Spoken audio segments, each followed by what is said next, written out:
आज सुबह प्रातःकाल हम कोचिंग के लिए अवकाश लेकर लेकिन मंडा को मोटिवेट कर कोचिंग के लिए रवाना करते हैं और गुना के पास के मिनी केदारनाथ जाने की प्लानिंग करते हैं। भोला जल चढ़ाने जा रहा था और ये लड़का विद्यालय, तो मैं भी भोला के साथ जल अर्पित करने के लिए आ जाता हूँ। थोड़ा मतभेद होने के कारण विलम्ब हुआ, लेकिन देर आए दुरुस्त आए। हम केदारनाथ जाने के लिए निकल पड़ते हैं, सर्वप्रथम आवश्यक कार्य संपूर्ण करते हैं और इन दोनों अनजान चेहरों के साथ हम निकल पड़ते हैं केदारनाथ के लिए। भटके हुए राहगीर बनकर गूगल मैप से सहायता मांगते हैं, लेकिन गूगल मैप हमारे साथ गद्दारी कर देता है और हमें 1 किलोमीटर आगे पहुँचा देता है।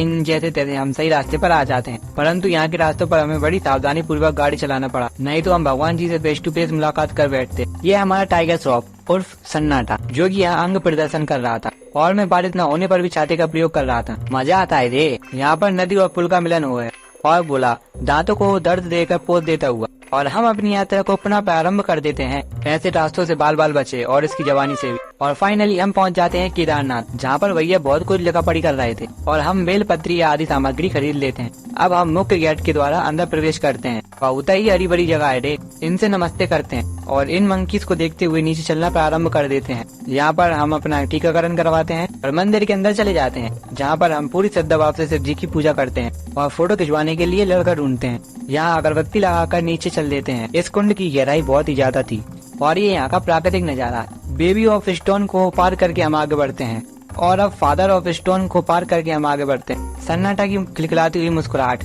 और ये भोला की भी। अब हम इन शिलाओं को पार करते हुए दूसरी तरफ जाते हैं। ये एक झरना था जिसका पानी अदृश्य हो चुका था। अब मैं हमारा मुख्य कार्य यानी कि फोटो क्लिक करवाता हूँ और राजा की भांति इन सब पर नियंत्रण रखता हूँ। डांस हमारे द्वारा और गाने स्वाद अनुसार मतलब सुरानुसार। बहुत मस्ती करने के बाद अब हम वापस चल देते हैं, जहाँ पर हमें ये मार्क्स दिखता है, परंतु बाद में पता चलता है कि ये किसी जानवर का अवशेष है, जिसे नजरअंदाज करके हम यहाँ पर आ जाते हैं इन बाबा जी का दर्शन करने। इनसे थोड़ा ज्ञान प्राप्त करने के बाद अब हम ऊपर चल देते हैं, जहाँ इन भगवान के दर्शन करते हैं।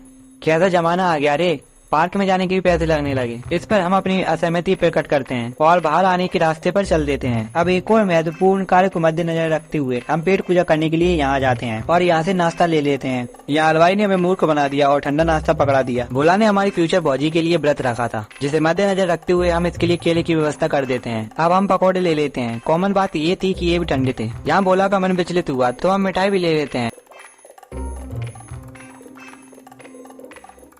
आखिर में एक बोतल लेकर जल ग्रहण करते हैं और अपने घर के लिए रवाना होते हैं, परंतु दिशा परिवर्तन कर विद्यालय आ जाते हैं, जहाँ हमें अजीब मित्र यानी मंडा मिल जाता है और इसके साथ हम मूर्तियों का निर्माण देखने के लिए यहाँ आ जाते हैं। और नजदीक ही रेलवे स्टेशन था तो सोचा यहाँ भी घूम लिया जाए, परंतु ये उपद्रवी जीव यहाँ भी उद्यम मचाने से बाज नहीं आए। यहाँ थोड़ा समय व्यतीत करने के बाद हम अपने घर के लिए रवाना हो जाते हैं, परंतु हमारे अंदर की ज्वाला अभी भी शांत नहीं हुई थी, जिसे शांत करने के लिए हम यहाँ चाय पीने के लिए आ जाते हैं। और शाम को भोला अपना पहला व्रत रखने की खुशी में हमें पार्टी देता है, जिसके साथ हम यहीं अपना ब्लॉग समाप्त करते हैं। अगर आपको ये वीडियो अच्छी लगे तो वीडियो को लाइक और चैनल को सब्सक्राइब करना न भूलें और हमारे चैनल का समर्थन करना भी।